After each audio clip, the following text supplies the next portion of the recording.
जम्मू कश्मीर के उपराज्यपाल मनोज सिन्हा के आज दिए हुए बयान के बाद पीएम पैकेज कश्मीरी पंडित एम्प्लॉइज जो हैं वो सड़कों पर उतर आए हैं। और जिस तरह से उपराज्यपाल मनोज सिन्हा ने कहा कि घर पे बैठने वाले मुलाजिमों को तनख्वाह नहीं मिलेगी, तो इसी पूरे जो स्टेटमेंट के बाद पीएम पैकेज एम्प्लॉइज जो हैं ये भी जम्मू के प्रेस क्लब के बाहर इकट्ठा होकर आए हैं।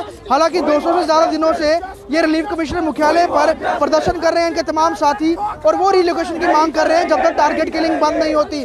लेकिन इस बीच जम्मू कश्मीर के उपराज्यपाल का ये बयान आना कि घर बैठ के तनख्वाहें नहीं मिलेंगी, इस बयान के ऊपर यहाँ पर ये प्रोटेस्ट कर रहे हैं। सुन लेते हैं ये क्या कह रहे हैं, क्या कहेंगे इसको लेकर जो एलजी मनोज सिन्हा ने बयान दिया। देखो, ये जो उसने आज माननीय एलजी साहब ने जो आज प्रेस कॉन्फ्रेंस किया बड़े दुर्भाग्यपूर्ण थी।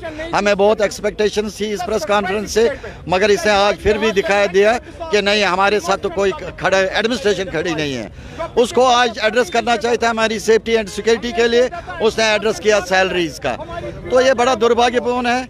एलजी साहब को हम एक ही रिक्वेस्ट करते हैं, जितनी देर आप शर्म नहीं आती है इनको 1200 बोलने में। 6000 एम्प्लॉयज है, 6000 में 1200 का उन्होंने अकोमोडेशन। कहाँ जाएं, कहाँ पे वो नौकरी करे, कहाँ पे रहे?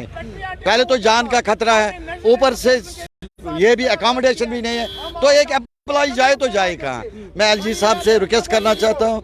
रही बात सैलरी की, जो आपने बोला सैलरी के बारे में कि इनकी सैलरी आप घर बैठे नहीं देंगे, हम उनको रिक्वेस्ट करते हैं। 12 साल से हमने अपनी जान पे हथेली पे रख के अपनी नौकरियां की है, हमने तो कभी आवाज तक नहीं उठाई।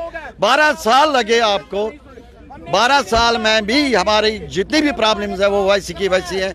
और आज 2022 को हमें फिर सुनना पड़ता है कि घर बैठे आपको सैलरी नहीं मिलेगी। लेकिन सैलरी हमें फ्री फंड की नहीं चाहिए। हम अपनी मर्जी से कश्मीर छोड़ के नहीं आए हैं, आप लोगों ने परिस्थितियां ऐसी बनाई जो हमें घर छोड़ने पे मजबूर कर दिया है। रही बात सैलरीज की, अगर आप सैलरीज बोलते हैं हम लिख के देते हैं बिना होश हवास में, आप हमसे वो सैलरीज ले लो और नेशन बिल्डिंग में लगा दो। अब हमें आपकी सैलरी नहीं चाहिए। उस समय आ रही है जिस समय टीआरएफ लगातार जो है वो थ्रेट लेटर्स जो है, लिस्ट जो है वो जारी कर रही है, मनोबल वहां भी टूट रहा है। दूसरा जो एलजी उपराज्यपाल का ये बयान आना, ये कितना मनोबल तोड़ने वाला है? ये तो सारा ये हमारा एम्प्लॉइज का ही नहीं, हमारी पूरी कम्युनिटी का मनोबल तोड़ दिया आज उसने आज फिर भी दिखा दिया कि हमारे लिए कोई देश प्रेम नहीं है, उसको हमारे साथ कोई प्रेम नहीं है। एलजी साहब को वो हमें खाली चंद लोगों को अपीज करने के लिए हमारी बलि देना चाहता है, जो हम होने नहीं देंगे। अब हम नहीं जाएंगे जब तक न हमारा रोड मैप क्लियर हो। लेकिन कहीं ना कहीं ये इशारा भी है ना सरकार की तरफ से कि वापस जाओगे तभी तनख्वाह मिलेगी। नहीं, देखो, जान है तो जान है, अगर जान ही नहीं बचेगी तो नौकरी को क्या करूंगा?